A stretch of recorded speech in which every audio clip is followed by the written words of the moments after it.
Welcome to the Chamber Collaborative of Greater Portsmouth's Power Biz Hour. This is sponsored by our friends at TD Bank.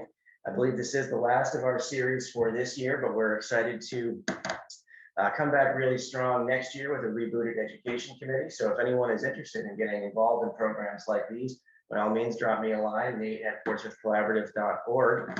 Today, we are joined by Dr. Kenneth M. Johnson. He's a senior demographer at the Carsey School of Public Policy and a professor of sociology at the University of New Hampshire. He is also an Andrew Carnegie Fellow. He is a great presenter. He actually did this presentation for me when I was back at UNH. He presented to a bunch of students, and I thought that this was a very good topic to bring to the chamber and to our membership, especially considering we have just gone through a census process. And we're kind of looking ahead. So I will turn it now over to Professor Johnson. Take it away, sir. Thank you. Let me get my screen up here and we'll be ready to go.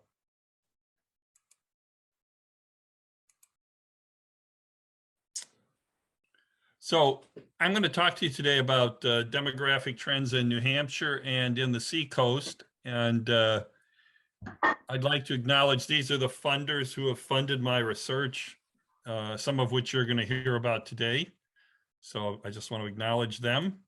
So kind of one bottom line, long term in New Hampshire, population growth is slowing. In the shorter term, though, of the last few years, it seems to have picked up a little bit. Now, as Nate said, we have a new census. The problem for demographers like me is that only some of the data from the census has been released so far, just the very first data. You, of course, are aware of the reapportionment data, which is used to reapportion the House and the Senate. There's lots of fights going on in different states, including New Hampshire, about reapportionment. So, but we haven't got a lot of the detailed data yet, and I'll mention that as we go along. There's also some complications with this census. The pandemic itself was one. Some of the administrative decisions that were made during the execution of the census. And then the Census Bureau has implemented a new set of data privacy rules, which essentially adds statistical noise to the census data, which are concerns that we haven't fully determined how much impact they're going to have yet. So anyway, we're right. If you think of us as demographers as children on Christmas morning waiting for all the presents, it's like we've got a couple of them, but the big presents haven't come yet. So anyway, so I don't want to give you demography 101, but I do want you to recognize some of these factors when I talk to you about demographic change. Demographers usually look at demographic change in two parts, what's called natural change, or usually natural increase, though not in New Hampshire necessarily. And that's just the difference between the number of births during a period and the number of deaths. And then demographers also look at net migration, and net migration is very important in New Hampshire. So we'll be looking at it quite a bit. Net migration is just the difference between the number of people who move into a place and how many move out. And sometimes we divide that into two parts, what's called domestic migration, which is people moving to New Hampshire from somewhere else in the United States, and immigration, which is people moving to New Hampshire from outside the United States. And in each case, there's streams in each direction. That is, there are lots of people moving to New Hampshire, but there are also people leaving. So usually it's the net change that we can see.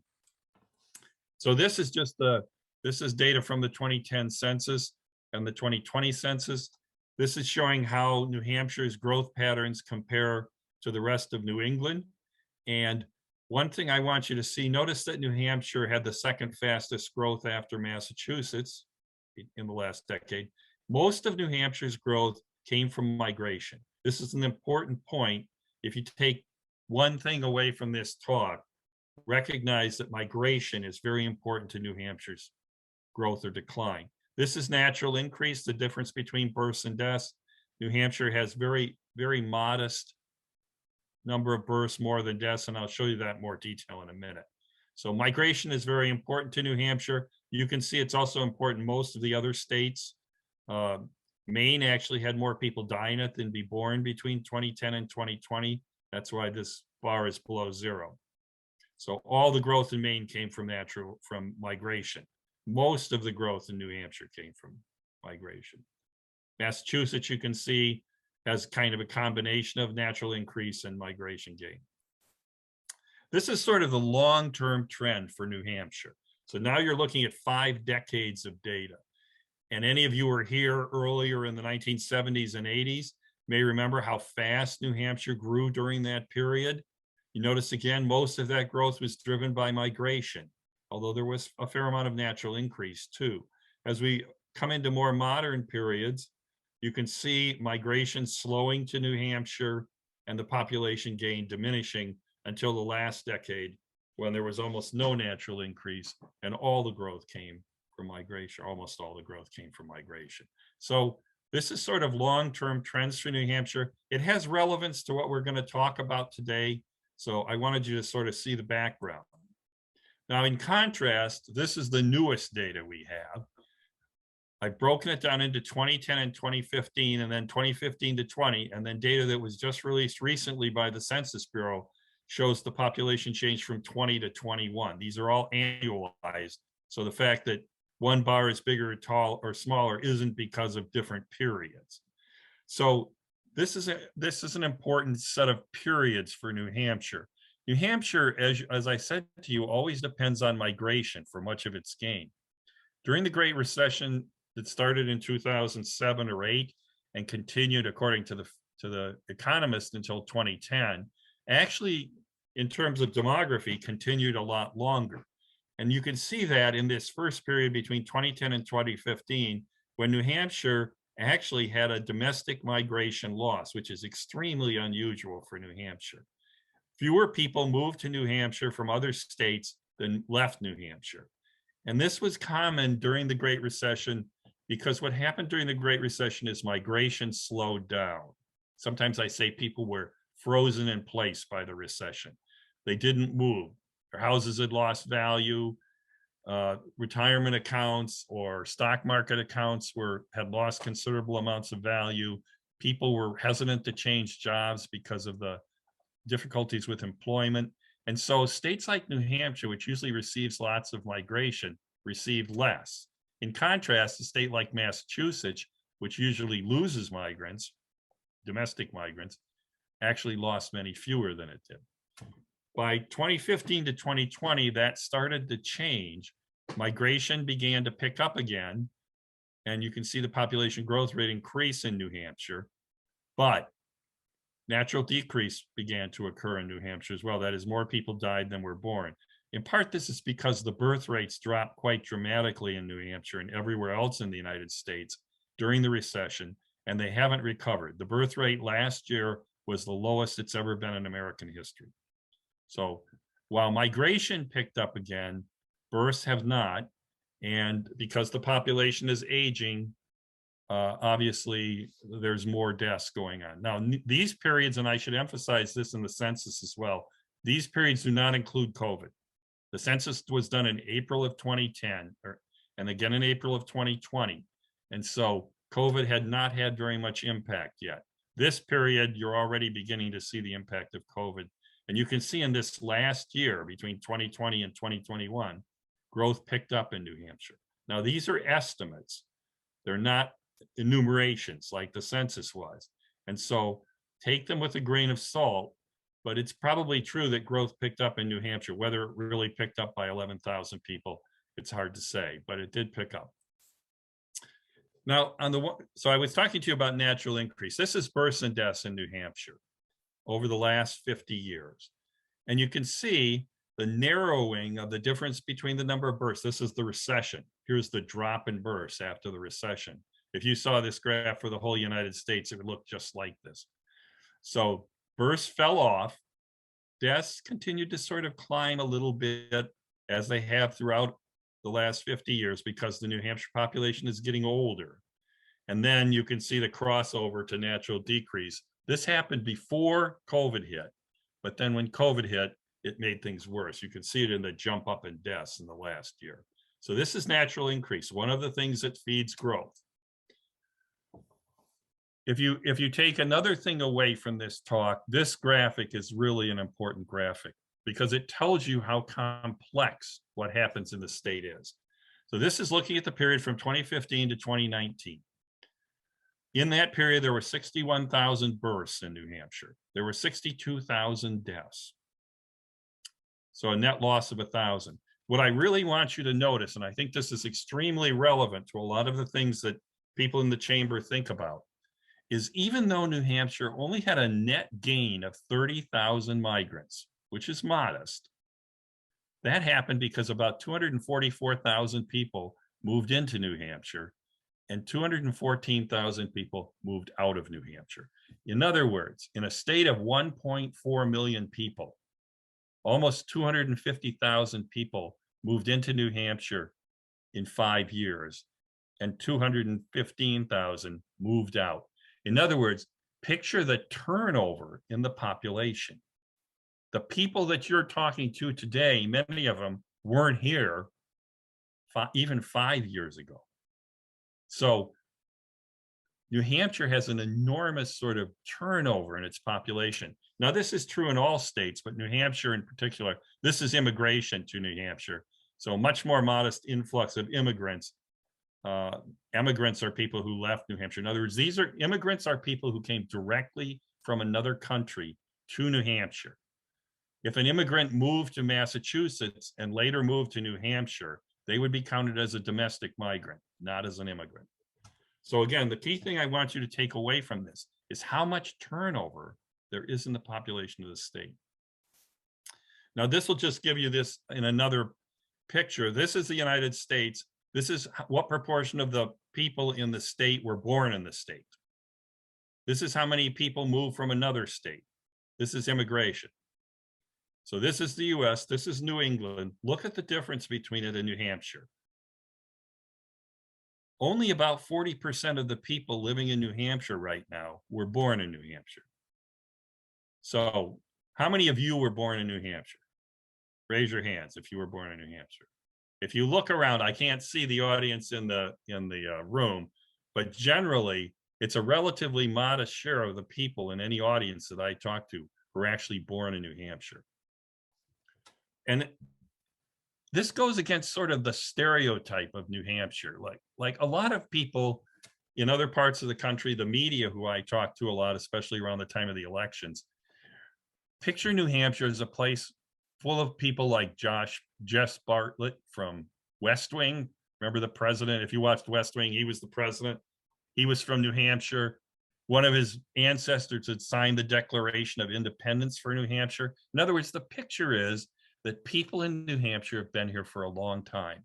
And in fact, only 6 other states have a smaller proportion of their population born in the state than New Hampshire. And they're the ones you'd think of: Florida, Arizona, California, places like that. This is where people who move to New Hampshire come from. These are immigrants. This is where people who leave New Hampshire go to. Obviously, the biggest source of migrants to New Hampshire, probably no surprise to anybody, is Massachusetts. In fact, about 23% of the people in New Hampshire were born in Massachusetts. This is where, when people leave, this is where they go to. And you notice, for example, that the South is more prominent here than it is among immigrants.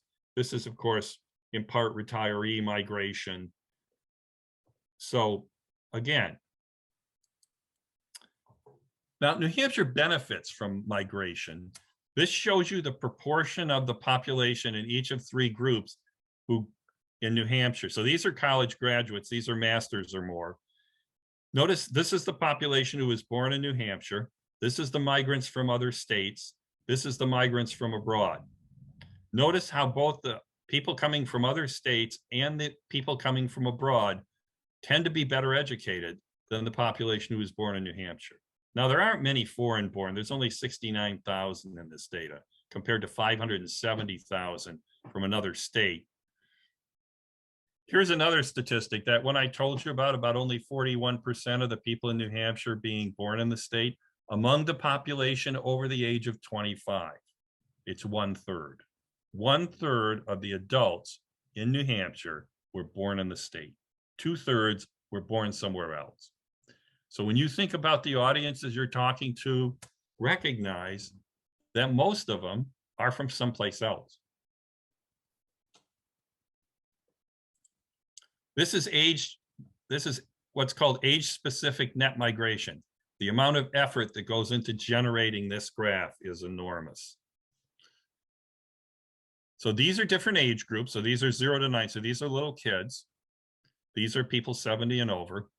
This is 3 decades of data. This is the 90s. This is the 2000s. This is the 2010 to 2020 period. Now the data for 2010 to 20 is preliminary. We need the detailed census data to do these computations exactly, but they're generally correct.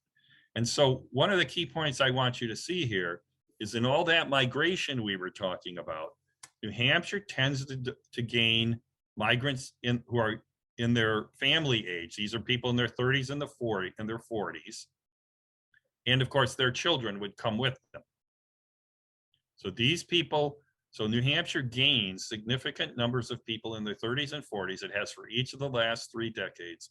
And if you look further back, it would as well. And of course, their children come with them.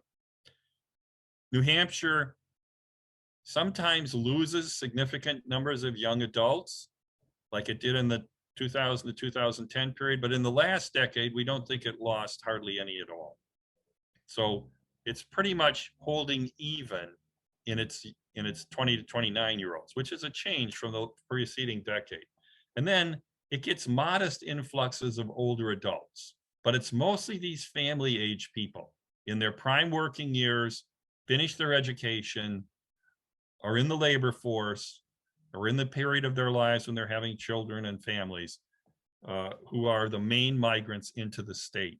Again, I think this is important. If I were in business, actually the business people I talk to, this is a significant finding for them about who it is that's coming into the state. Just to give you a picture of this, this shows you, this is New Hampshire's the red line, Massachusetts is the blue line. So this is, again, that same kind of data. Here are the littlest children, 5 to 8-year-olds, 10 to 14s. This is Massachusetts migration pattern. It tends to gain a lot of people in their 20s. I wonder why. It has one of the largest concentrations of colleges and universities in the United States. Plus, it has an active kind of urban life, right? Which is very appealing to people in their 20s and early 30s. But then Massachusetts begins to lose people in their 30s and 40s. And here's New Hampshire, on the other hand, gaining those people. Now, this is the 2000 to 2010 data. We don't have this yet for the most recent decade. New Hampshire's losses here would be much lower. But I just want you to see this contrast between Massachusetts and New Hampshire. And it tells a lot about why New Hampshire is gaining all these people in their 30s and 40s. Many of them are coming from Massachusetts. If you're interested in younger people, this shows you an interesting story along the same lines as well. This is how many people were born in New Hampshire, the blue bar, and 6 years later, this is how many kids started the first grade. And you'll notice in every year, more people start the first grade in New Hampshire than were born in New Hampshire 6 years earlier. This is that same, those are those kids coming with their parents from other places. And of course, those women, those men and women in their family age, they may be bringing children with them. They also bring the potential for more children with them. That is, it wouldn't be uncommon for a couple in their early 30s to move to New Hampshire with a baby, or with a 4 or 5, say a 4-year-old, getting ready to go to school, and then have another child after that. If you were in Boston or Chicago, it doesn't matter, any big city, go into one of those really cool neighborhoods. Look and see how many people you see with children. You'll see some. You'll see people with babies or kids in strollers. You tell me how many school-age children you see in those neighborhoods, parents with school-age children. That's the point where they tend to move to suburban areas where there may be more space, more child-oriented, better schools.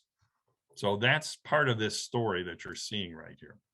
Now, demographic change isn't the same everywhere in New Hampshire. It varies. This is 2000 to 2010. This is 2010 to 2020. The blues and the greens are the faster growing parts of the state. The pinks and the reds are the slower growing parts of the states. You can tell that New Hampshire in general grew more in the 2000 to 2010 period than it did 2010 to 2020. But what I want you to see and notice is that the patterns are the same. The places that grew the fastest, like in the Seacoast region and around Durham and so forth, they grew the most in this period too. Not as fast, but they grew. In contrast, these places that had modest growth or no growth, similar patterns between 2010 and 2020. So although growth slowed down in the state, the patterns are the same. We're going to come back and look at this for the Seacoast in a little bit. I still want to talk a little bit more about the state. So let's look at three very different kinds of counties in New Hampshire. This is Hillsborough County, where Manchester and Nashua is, biggest county in the state. This is Carroll, a recreational and retirement county up on Lake Winnipesaukee. And then this is Coos, the northernmost county. Look at the different patterns in these three. In Hillsborough County, there was population increase fueled by both natural increase and net migration. In Carroll County, which is a big retirement destination, all the growth came from net migration. There was actually more deaths than births in the county. And then in Coos County, Coos had virtually no migration gain. It had a big net natural decrease, more deaths than births, so its population declined significantly. So three very different kinds of counties.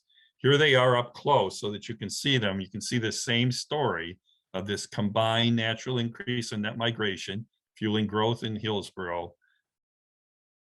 Natural decrease, but a lot of migration, fueling growth in Carroll, and then Coos with natural decrease coupled with a minimal migration gain, producing quite a bit of loss.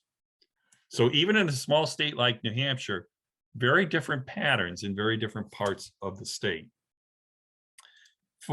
These are just those same migration patterns, so you can see the differences. So here is Carroll County, the big recreation and retirement county.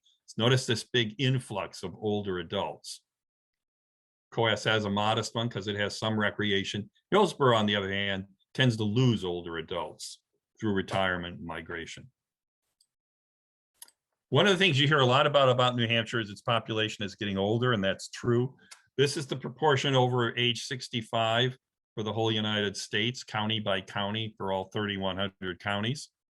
Here's a close-up just of New Hampshire and New England and New York State.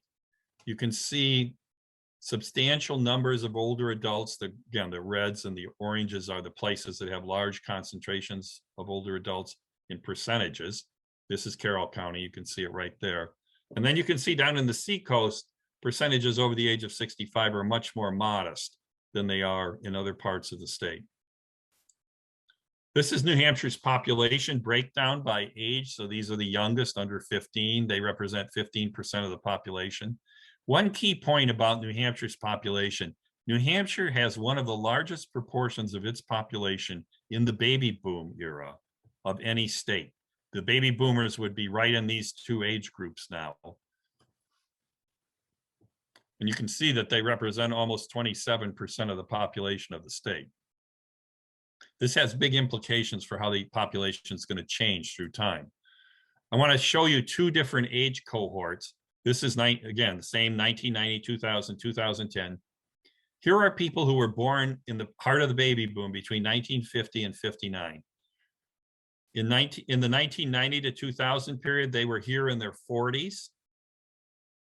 10 years later, here they are in their 50s. 10 years later, here they are in their 60s. You notice this is how much increase there is in the size of each of these groups.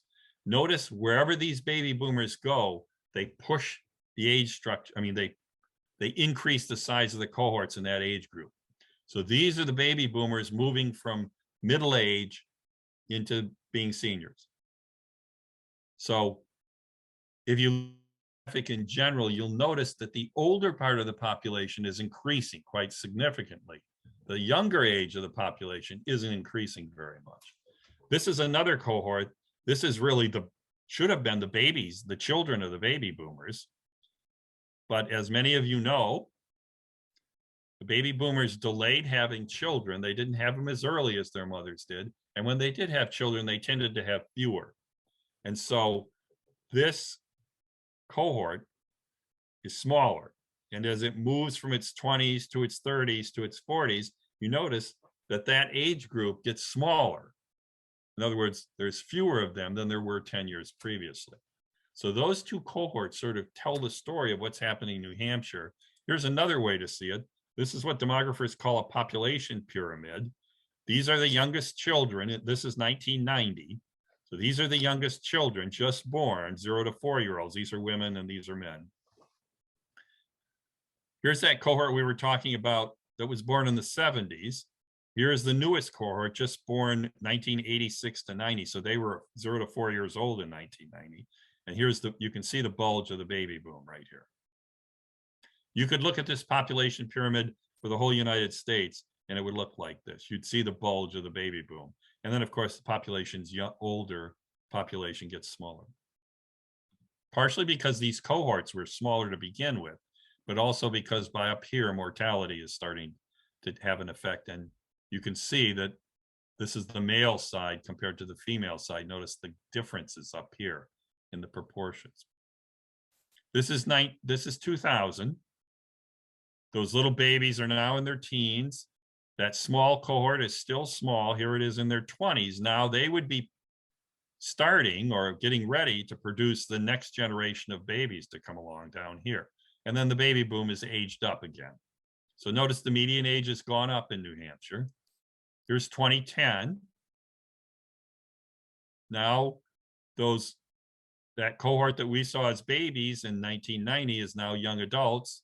These women and men are in their prime childbearing years right here. But you can see how small the cohort is down here below. And then here's the baby boom. It's now up in its 50s. This is current.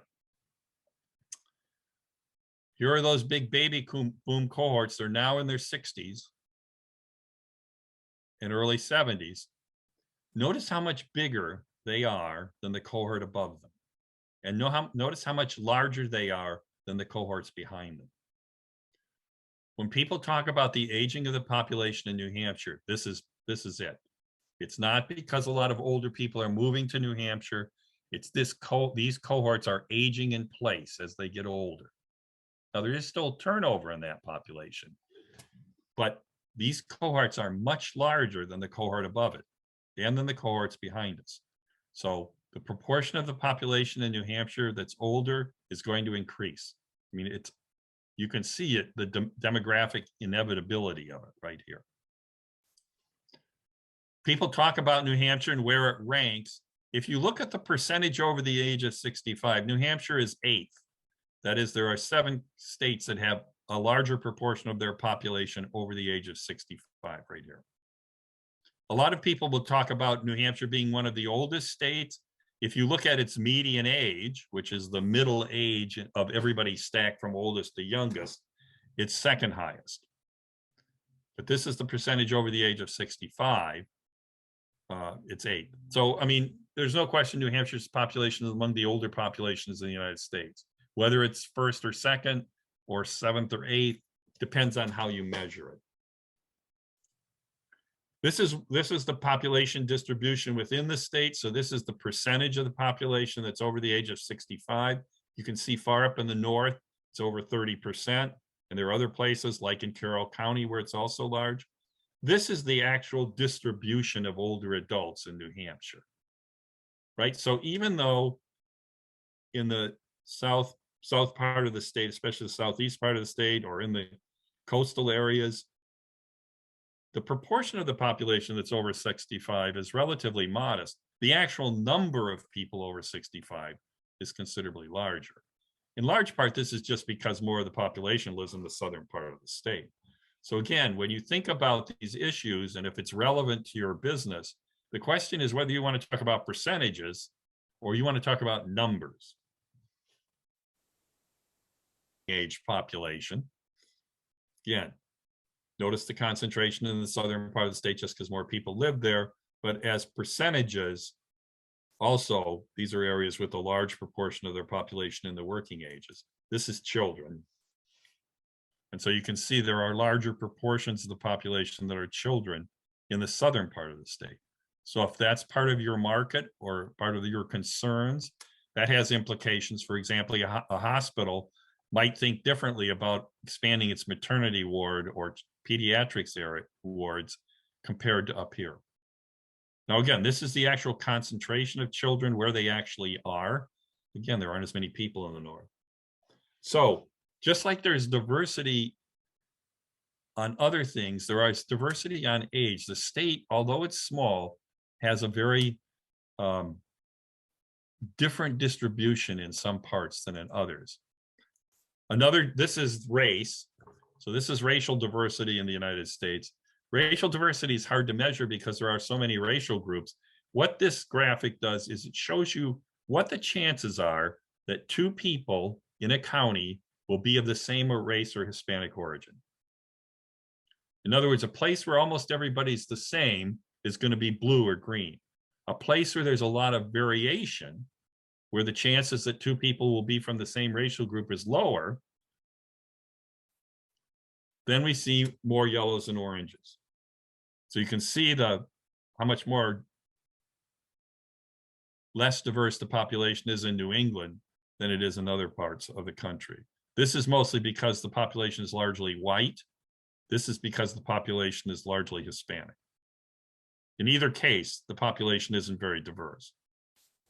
This is just New England, so you can see it up close of the counties in New England. So the oranges and the yellows are more diverse, so you can see it in Massachusetts, Connecticut, and it's less diverse up here. New Hampshire's population is about 13% minority right now. And I should be clear about how I'm measuring this. There are lots of different ways that racial and ethnicity are measured.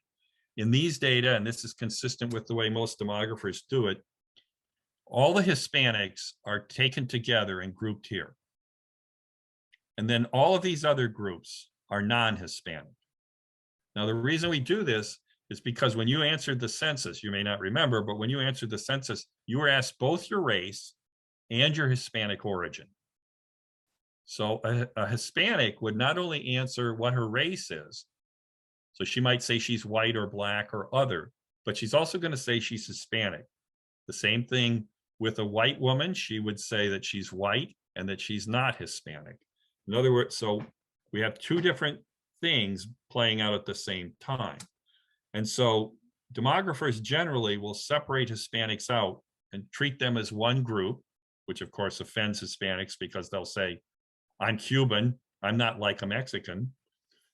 And then they group together the other groups, putting together everybody who's white, which offends whites because somebody will say, I'm Irish and I'm nothing like somebody who's from Poland. So this is one of those zero, you can't win. But that's the way this is characterized. So this is the population of New Hampshire. It's more diverse than it used to be, but by national standards, it's not very diverse. However, all of the growth in New Hampshire's population between 2010 and 2020 came because the minority population increased. The non-Hispanic white population did not increase. In fact, it got smaller. So even though New Hampshire is largely non-Hispanic and white, all of the growth in New Hampshire's population in the last decade was minority growth. Now, another key point I would ask you to take away from this is that the child population is the most diverse part of the population, and the senior population is the least diverse part of the population. That's true in New Hampshire. It's true everywhere in the United States, almost everywhere. So this is the child population. You notice how much more diverse it is than the adult population. So the child population is 20% minority. The adult population is 11% minority. In terms of change between this is 2000 and 2019, so this is a 20-year period. The white population of children declined, minority population increased. Among the working age population, they both increased slightly.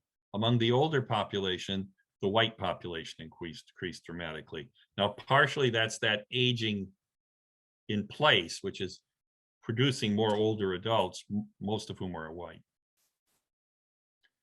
Just like everything else, diversity is uneven across the state. This is the percent minority in the state.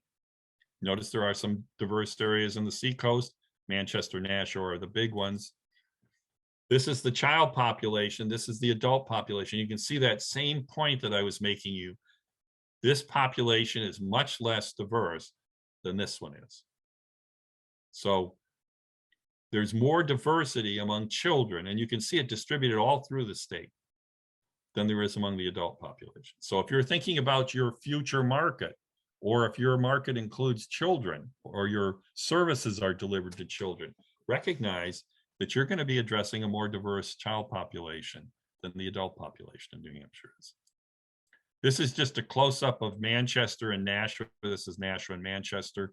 This is their diversity for the census tracts in their areas.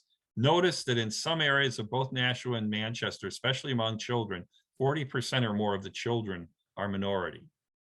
So even though this is not a very diverse state, there are very diverse areas within the state. And it's not just on race and age that there's diversity. This is income and education. And you can see the striking differences between the higher proportions of educated and higher income people in the seacoast and Manchester area compared to the northern parts of the state. So just like there's diversity, here's a close-up. This is just New Hampshire, so you can see it up closer. So notice the concentration of high income, high education people in the southern part of the state. So that audience is very different than other parts of the state. This is just showing you, this is education by race. This is income by race. This is poverty by race. And you notice in all of these groups, children are more likely to be in poverty, except among Asians, than adults are. This is a percent in poverty, just like on all these other measures. There's a remarkable amount of diversity within the state. Even though, I mean, New Hampshire has the lowest poverty rates in the United States. So we're blessed by having low poverty. But within the state, there's quite a bit of variability, particularly when you look at child poverty. So there are areas of the state with substantial amounts of child poverty, even though the state as a whole has very modest levels of poverty. Now, these are data, these are sample data. We don't ask questions about income and poverty on the census itself. So they're based on estimates. So there is error involved in this. That is, these areas that have the highest poverty rates, the reds and the oranges, probably do. Is it exactly 8.7% here and exactly 3.4% here? Probably not, because of the sample estimates have margins of errors. What about on the seacoast itself? So I want to show you three. I showed you Hillsborough County. Stratford and Rockingham are the fastest growing counties in the state. And you can see how important migration is to both of them. Their growth is fueled primarily by migration, an interesting contrast to Hillsborough County, where both natural increase and migration contribute relatively closely to their growth. So both Hillsborough and Stratford depend on migration for their growth. This is that same population change between 2000 and 2010 for the state. And then here's a close-up of the seacoast area with Dover. I'm going to show you Dover, Durham, and Portsmouth, just so you can see three different kinds of places.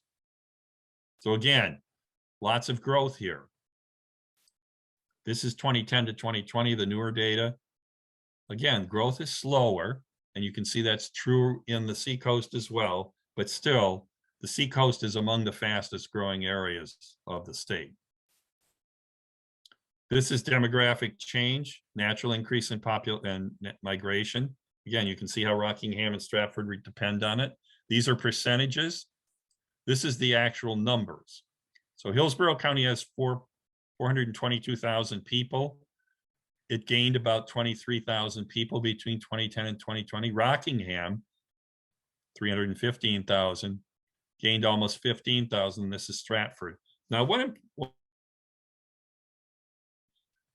put Rockingham and Stratford together and they're bigger than Hillsborough County. So in other words, when everybody thinks of the population concentration in Hillsborough, Stratford and Rockingham, and especially if you bring in York County from Maine together, that's a substantial concentration of population. And Portsmouth, of course, is one of the big retail centers for that whole region. So there's actually a remarkable amount of population concentrated in these three regions. If you could see York, I didn't put York County, Maine in, their pattern would be very much like this, depending heavily on migration for growth. This is just the three cities, so you can see them. This is 2000, 2010, and 2020. So you can see that all of them grew.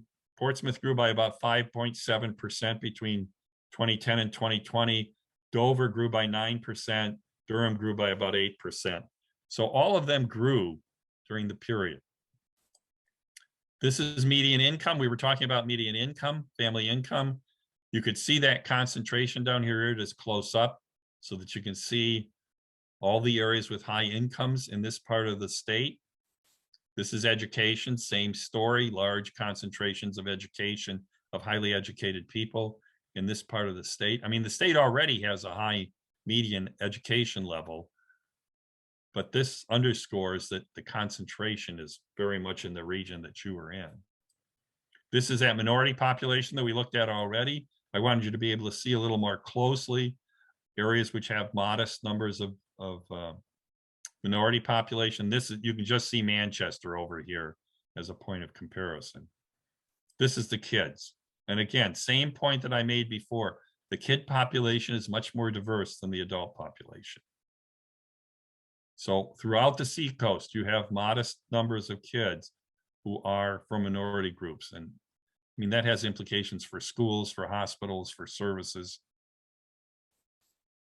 This is poverty. Again, New Hampshire has a very low poverty rate, but there are neighborhoods in the seacoast where the poverty rates are relatively high, and others where they're extremely low. This is kid poverty. So you can see again, it's higher, and there are more places that have moderate levels of child poverty.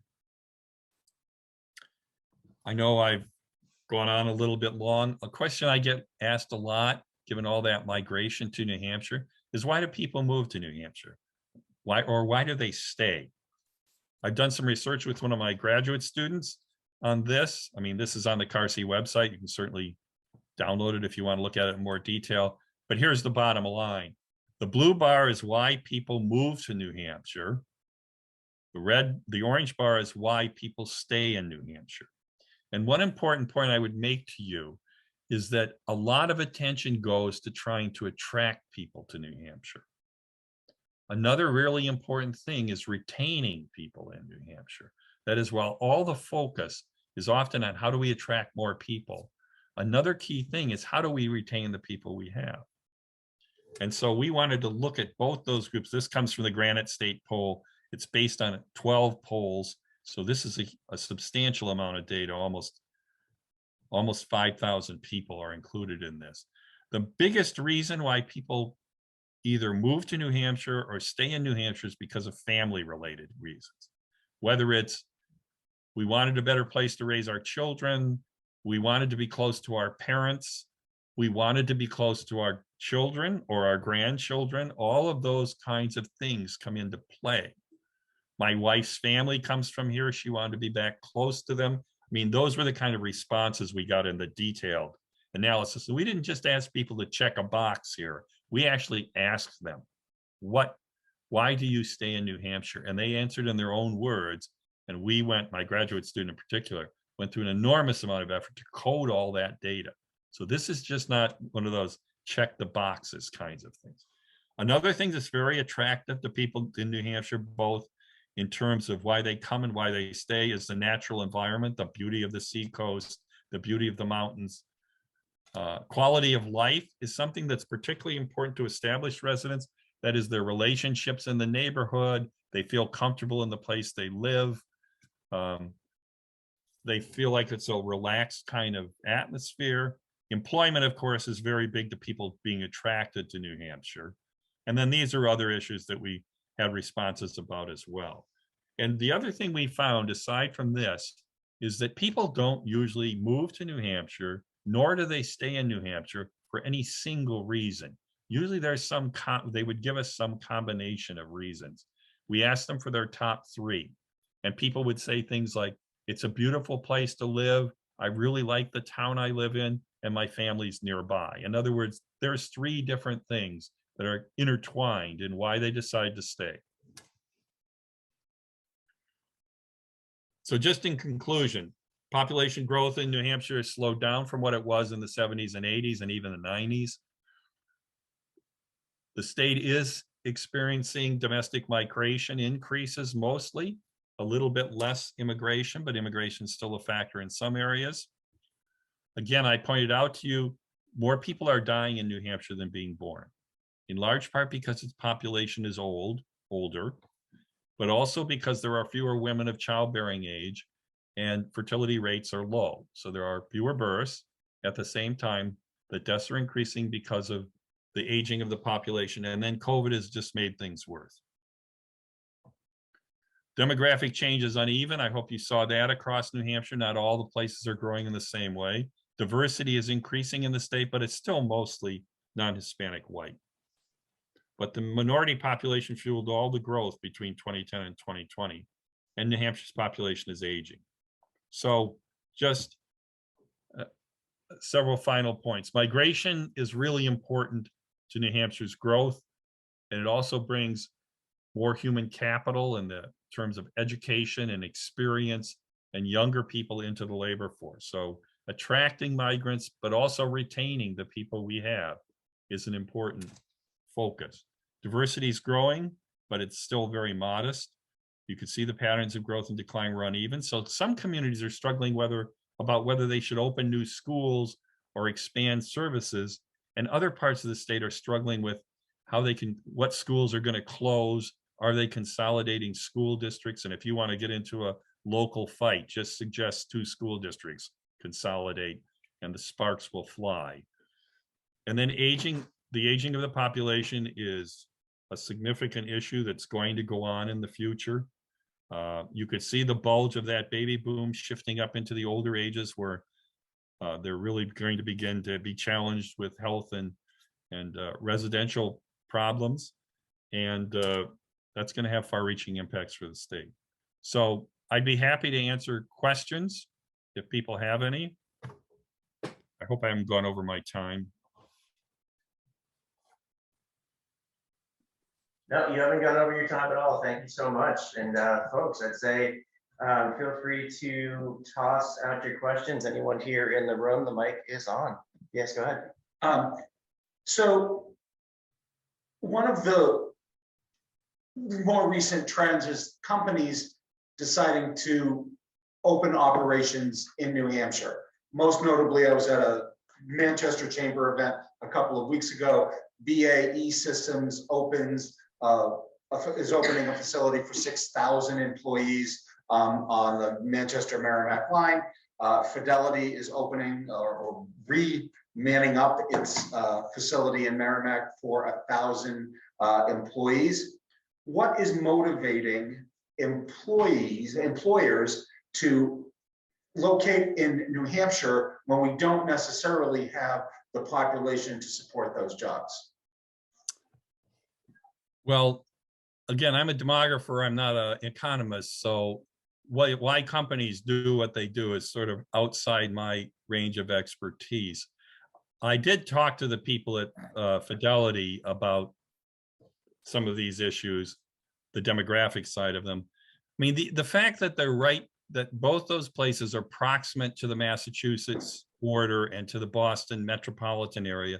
In fact, both Rockingham and Stratford counties are considered to be part of the Boston metropolitan area. Means that that their access to the labor force may be underestimated by just looking at what's in immediate proximity to them. And this is true in a lot of big metro areas. On the outer edges of the metro areas or just beyond the edges of the metropolitan areas, companies are expanding.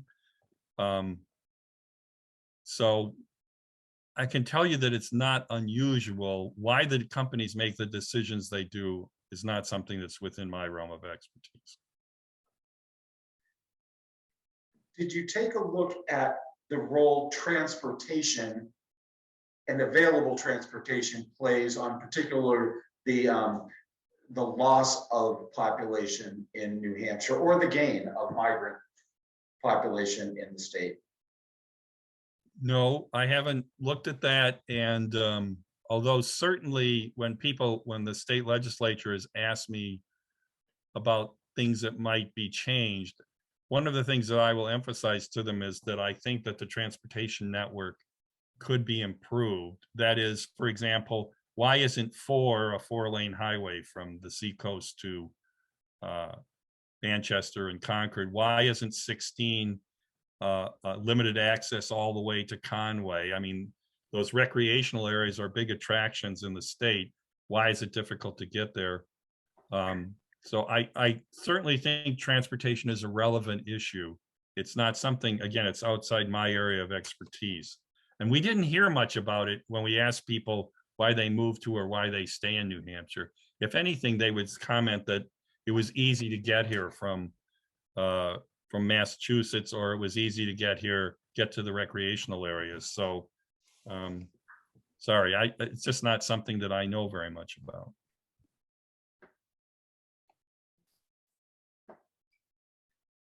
Were you born in New Hampshire, and do you No. now live in New Hampshire? I was born in Michigan. I spent a lot of my career in Chicago. I moved to New Hampshire about in 2007, and when I took a job with the University of New Hampshire. So, and I mean, my wife and I certainly like New Hampshire. You know, we like the combination of all the scenery, and it's relatively rural character rather than living. When I worked in Chicago, only a demographer would do this, I admit, but I counted the number of traffic lights between my house and my job, and it was over 100, and I'm not exaggerating. 100 traffic lights. That's Actually, I rough. would say that's that nerdy, because back when my dad used to commute from Wilton, New Hampshire to Nashua, he also counted the lights. He's also in there too, but he wasn't a demographer. And he was. All right, well, good. He was Glad to see other appalled at people are the fanatics 33 about it. lights he had. So, but 100 sounds. Now I don't have any between my home and my work, which is like 5 minutes. Nice. Do you plan to spend the rest of your life in New Hampshire? Our children are in Illinois, so we have. Okay. Are you a realtor? No. No, I just have I hear there aren't many houses available right now. Oh, I so- hear that too. No, I mean, our Okay. children and grandchildren are in Illinois, and we own a second home in Wisconsin. So eventually Okay. we'll probably go back to the Midwest for family reasons, just Right. like to prove it. Well, thank you very much for today. This has been very interesting. Oh, you're welcome. And Does anyone I'll give Nat some links to the Carsey website, so that if you want to see a lot of this data in more detail, and where you can also read, you know, I don't feed you 60 slides in 60 minutes, where you can have time to absorb it and get some context. That'll be, I mean, that's the way to do it. So. Excellent. Thank Well, you very thank much. you very much for your time. We really appreciated it. It was certainly eye-opening. We saw a lot of heads nodding here, and some good nods on the screens as well. Thank you everyone for attending, and thank you again for this presentation, Dr. Johnson. Thank you. I expect everybody to count their traffic lights on the way home tonight. Bye. Definitely. Thank you very much. Thank you. Thank you.